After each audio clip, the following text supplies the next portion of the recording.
Hi, I'm Bean. In honor of the fact that I'm going to be going back to Seoul in literally like a week, I figured it would only be fitting to do a video of 5 things that I miss the most about Seoul. So these are things that are, you know, physical places, feelings, food, just different things that I find myself actually thinking about a lot more than I thought that I would. And I don't know if any of you guys are even interested in hearing this. However, I figured it would be fun to do it again just before I go back. So I don't know which order I should do it in. This is in no particular order.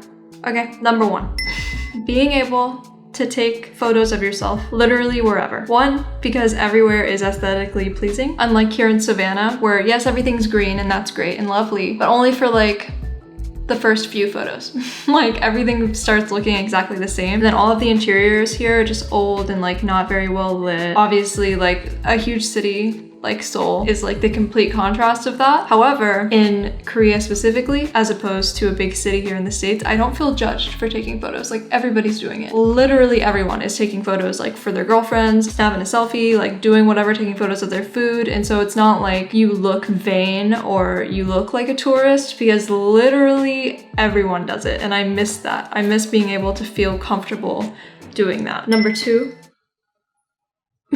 I miss DDP, which is weird because we only went once for like a second, but I found myself like really wanting to go back for some reason. And I think it's just because it was like really weird because so many photos have been taken there to actually be there. It's like it's so familiar yet so not. And I really want to go back. You didn't really get to enjoy the architecture, the building, and what's around it. Yeah, like I really want to go back. You went to that station and went to like the Dongdaemun, like the other areas. It's the building that I've been seeing on the internet, you know, for those like Seoul Fashion Weeks, but you didn't really get to take any photos there. Yeah, so I don't know if it's like a miss, but yeah, it kind of is because like, I don't know, like the feeling that I got like when I went there, like I want that again too, but Kris is kind of right. It's also like I just kind of want to go. Like I'm excited to go. So I don't know if that counts, but whatever. Number 3, I miss that everything came in a matcha flavor, like literally everything. Here, it's the occasional like cafe that has like matcha or like lavender or rose. My favorite flavors in the world are like plant flavors, are like garden flavors. In Seoul, that was just normal.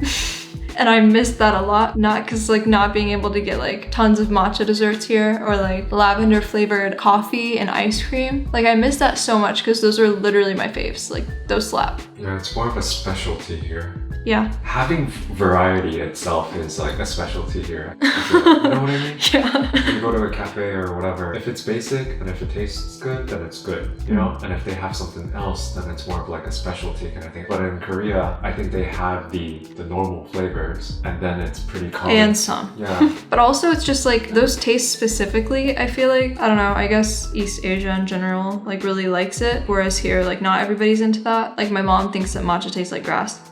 Those like Earl Grey and like stuff like that are sort of more of like an acquired taste here in the West where like only specific places kind of have it. It's just like everywhere there. And so I miss it. My number 4. Number 4, I believe I am. It's my favorite number. No, actually I lied. My favorite number is 2, but I also very much like the number 4. So, number 4. Yellow chicken. Yellow chicken. 노랑 통닭. 노란 통닭. I miss that. I miss it. And Kris misses it a lot too. He complains all of the time when he's here, nonstop. He's like, I want chicken, I want chicken. And I'm like, why don't we go hit up Buffalo Wild Wing, Wingstop, or what is it that we have here? 520 wings? Yeah. And then he's like, no, that's just not what I want. Like, that's not the same. I want yellow chicken. He loves it. And then that's just his favorite Korean fried chicken delivery. Number 5. Number 5. Wait, which one did I leave out? Earlier, you talked about 노랑통닭 and about how you miss it, and then you clearly said you don't eat the chicken. Mm-hmm. Did you ever talk about the tteokbokki? No. So, what I meant to be saying right around here is that the yellow chicken tteokbokki is really, really good. I think it has fish cake in it. I think if you're like vegetarian sister like me, you have to ask for it without the fish cake, but otherwise, it's like spicy. Actually like runny. Like usually I'm a thick tteokbokki kind of girl, but it's like runny, but it's so good. It's supposed to be like that. I know, 국물 tteokbokki. So then what's the thick one called? 국물 means soup. So yeah, it's the other so one's good. normal tteokbokki. It's so good. And then you can get their basket of like potatoes. I say potatoes because it's got like 8 different types of fries up in it, and I think some like cheese sticks too. It's just like a mix of just crazy shit, and you can dip it in the soup of the tteokbokki. Oh, there's cheese in it. You can't not talk about that. Mozzarella, Yeah, yes. the It comes with like mozzarella. these chunks of mozzarella in it. I feel like that's the It's whole so point of good, it. but we also add in more. So good. Number 5, and probably, oh, I have like 6, I think. Just go on. Go on. Because number 5 is going to the convenience store at night, and that has 2 kind of layers to it, but that's not my number 6 either. I thought of something else as number 6. Going to the convenience store at night, it's just like, it feels so free and like empty, like, because obviously we were in Chris's neighborhood, which isn't like as poppin' as like the areas we were just talking about, but just walking from his house to like a convenience store at night was just so like nice. It was just so safe feeling because of like, why are you laughing? I mean, I'm just thinking about the statements. Well, it's true. Yeah, and like walking around in Savannah at night, like no, absolutely not. In Seoul, it just felt so like safe and like you were on, because you know whenever you're on vacation and you're sort of like a tourist and you don't know the area, you feel so much safer walking around at night. Like whenever I visited Savannah for the first time, when I was downtown, I walked around at night just to like look around because you're naive and you're like in this like wanderlust kind of feeling. And I feel like it's always like that in Seoul. Like you can just walk around and feel free and like the air is so cool because it's like by the forest. Well, I guess it's not cool because it's by the forest. It's cool and then it smells good because it's by the forest. All of the streets are well lit, and then there's like these like emergency buttons on like light posts for like people to call if they're like sketched out by someone, or like if somebody's trying to like rob them or something. You can like call the police on these little like buzzers, and I think that's so nice.